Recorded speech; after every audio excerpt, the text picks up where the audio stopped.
What's up, guys? I'm now officially back to YouTube, and me and my brother have been away from the platform simply because we've been focusing on other things. We've been focusing mainly on maintaining our previous strength levels while decreasing our body weight, working on our cardio and working on our taekwondo skills. So in this January, we both started at a taekwondo club, Samurai Taekwondo, in Karlstad, and we've been really working hard on improving technique and improving cardio and maintaining the strength.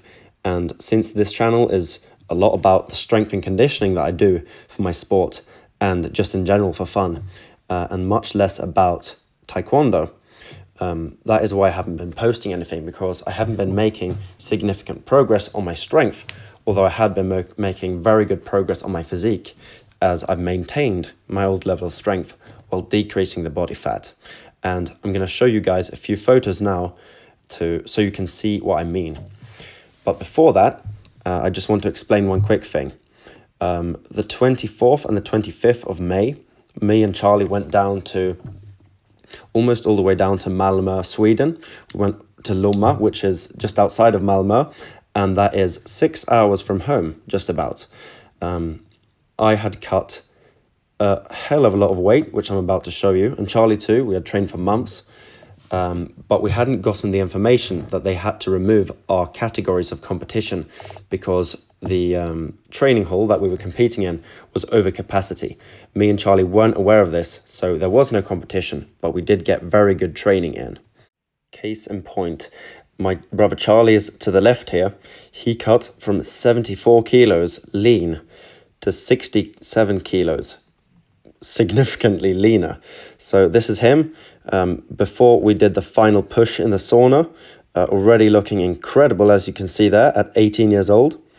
And this is both of us, just to show just how lean we got. I mean, you can see in the bones in our faces that, you know, our eyes are sunken in, you know, dehydrated, sucked down. This is me last autumn. I was 85 kilos and bulked up, weaker than I am now. Or not right now, but than I was before the competition.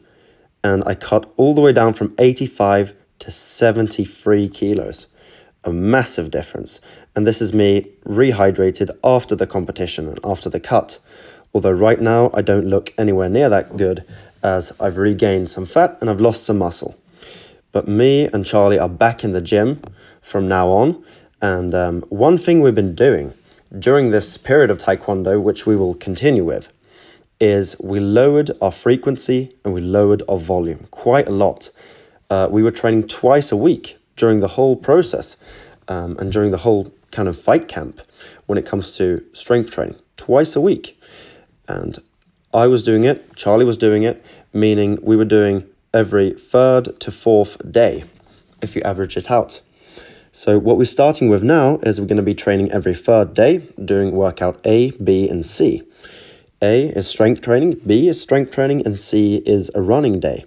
And between these strength and conditioning sessions, which we're going to push very hard for very low volume, very high in the intensity. Between these sessions, we're going to be doing our taekwondo and trying to fit it in around what we're doing. So Charlie, who competed in the 68 kilo category now, rather who was going to compete, we never competed, but we cut the weight, we showed up, but, you know, we didn't compete. But Charlie, who was going to do the 68 kilo category, will now do the 74. And me, who was going to do the 74, will now do the 80 kilo category. So we have a lot of time to bulk up now, to compete, hopefully, in the latter half of this year. If we are able to get enough taekwondo training in, stay injury-free, you know, stay motivated, because we're really going to go in completely different directions. Charlie's going to go to Stockholm, Sweden. I'm going to go somewhere else, be away from home, not be able to train so much taekwondo. Hopefully, we will be able to train enough during the summer now so that we will be able to compete this autumn.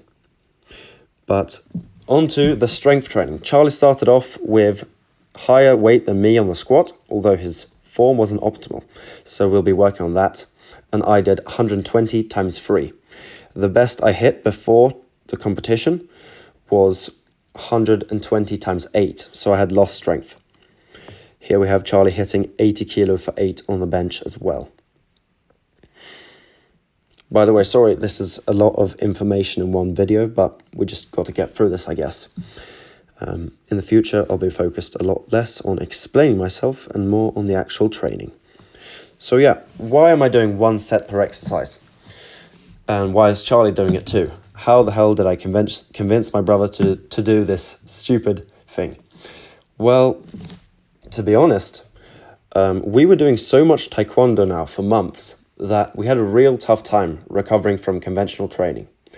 But what we noticed is that when we made the switch to higher intensity, meaning every single set was to failure, and significantly lower both volume and frequency of training, meaning training less and training less often, when it comes to the weights at least, we noticed we were making progress while losing weight. So while in a caloric deficit, while we should be getting weaker, we were getting stronger. And that could just be the way this training interacts with cutting, that it seems to work better for it, for the cutting phase. But me and Charlie really want to experiment with this now on a bulking phase with the high intensity, low volume, low frequency training to see how will this help in gaining strength. So that's what we're going to be doing now for at least a few months. And I'm hoping to lift much higher weights than I'm doing right now. Obviously, I'm still in the process of rebuilding, especially my squat, which has lost a bit of strength from now and about 1 month ago, which was, about the last time I lifted weights. It was probably 3 weeks ago or something. So, and for Charlie, he has been lifting a bit during the meantime, but he also has lost, I believe, a very slight bit of his deadlift strength, but not much on the squat. So we're rebuilding a bit now, but as soon as we get past certain numbers, we'll know if we're making better progress than we have made before, or if this program doesn't work. But once again, we'll be starting with every 3rd day of training, and I'll be posting video updates and training footage to see how does this training impact our progress, basically. Excuse me, I'm getting all kinds of messages here which are distracting me. So basically, this workout is workout A, and we'll be doing squats, bench, and then rows, which are the primary base of the workout, these 3. In addition, we're doing some smaller exercises as well to work on specific muscles that we need extra much for the taekwondo part, which, right now, the main focus is to gain maximal strength using big exercises, but we do have some specific muscle groups that need to be stronger than normal for our sport, including neck, abs, and certain hip flexors, which we need to work on specifically. And when it comes to the big exercises, we're obviously using the squat because it's amazing, the bench because it's amazing, and on rows we have a bit of a different philosophy. We were going to do strict rows in the beginning, and Charlie did them anyway. He thought he was cheating, but he was going very strict.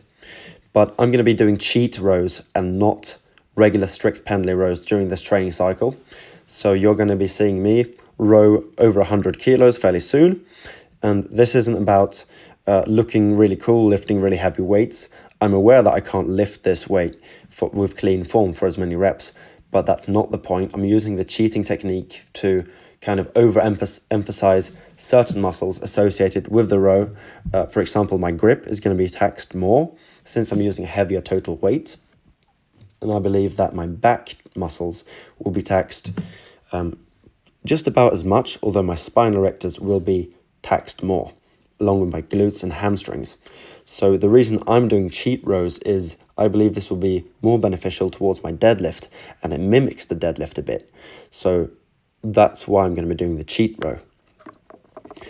Moving on, we have the hanging leg raise. Now, we're trying to stop in the bottom of every rep, eliminating swing as much as possible, which is obviously very difficult because this is an exercise where if you use momentum, it's incredibly easy. And if you go from a dead stop or a dead hang, which this is, you won't be able to do anything. I mean, the difference in reps is like half. Charlie can do over 20 reps if he's swinging, and he only got 10 reps today, and I got 5, which I could probably do well over 10 if I was actually, swinging and cheating. So that's what we're going to be doing for the abs, this exercise right here. And the reason why we're going all the way up is because with taekwondo, we need to kick very high. So we need to have that strength in our abs and hip flexors to flex the hip all the way up and extend our kicks up into the sky. And that's why we're doing this. It's sport specific for us to do the hanging leg raise all the way up to the bar, or in this case, hitting the door frame, but it's basically the same range of motion. Excuse my radio voice as well. I'm not used to this. It's been about 7 months. So I'm sorry for the quality of this video, but we're working on it. So yeah, hanging leg raises, as you can see here. The goal is to be doing these weighted for very high reps. Right now I'm doing them not weighted and not for high reps. So we have a lot of progress to make on this exercise. And finally, we're both going to be doing neck training. At the end of every workout, at least the A and B workouts, which are the weight training workouts, we are going to be doing neck training. So on workout A, which this is, we'll be doing neck curls in order to train the front of the neck. And on workout B, we're going to be doing neck extensions to train the back of the neck. The reason why I'm not counting weight and reps here is that when you do this exercise, it's incredibly easy to cheat using your hands to help yourself and using bad range of motion and poor form, which is directly counterproductive. Because we're using our neck, we're flexing our neck against a load. This is very dangerous to the discs in the neck. This exercise is directly dangerous. I wouldn't recommend this unless you really believe that you need the strength in the neck. Most people, I believe, you probably shouldn't be neck training, but for me and Charlie, we're going to be competing in combat sports, getting kicked in the head full power. And if we don't train our neck, that's significantly more dangerous than training our neck, meaning we are risking injury during training in order to have a lower risk of getting knocked out, which will permanently alter our health in a negative fashion. And we're also decreasing the risk of hurting our necks when we do get kicked in the head in competition and in sparring. So that's why me and Charlie are focusing on this exercise, which I would otherwise not recommend to the average gym goer or lifter. But this is a big part of sport specificity, that sometimes we do need to do more dangerous movements in order to build strength in these dangerous positions. Because if we don't do this stuff in the gym, we are going to be in much more danger when we are out on the playing field, or in mine Charlie's example, out on the mat fighting against real humans who are actually trying to knock us out with brutal kicks to the head. So, it's just logical, only logical, that we will protect ourselves by building the neck, even though it is a risk factor. And I do know a lot of wrestlers do, for example, Zercher squats and even Zercher deadlifts, picking up, in the crooks of the arm, a bar from the ground, meaning you're lifting with an incredibly bent back, completely bent over, a horrible position, and you're really risking at that point hurting your back. But if you can injury-free train these exercises in the off season, you will have a much lower likelihood of injuring yourself in combat sports training and in the actual combat itself. Meaning we're taking a risk in training in order to have a lower risk profile out in competition, which is where the injuries happen, along with in the training room. Because if you're going to fight, if you're going to fight, you're going to have to spar a lot. And sparring other people consistently is also a risk factor. So we need to protect ourselves and protect our health by risking it, and in an intelligent way, training these very weak and very injury-prone parts of our body so that they become more resilient and so that we lower the likelihood of injury. Thank you for watching this video. Hopefully the next one will be even better, and that one should be coming out the same day, I believe, since we're going to train today. So yeah, thank you for watching and goodbye.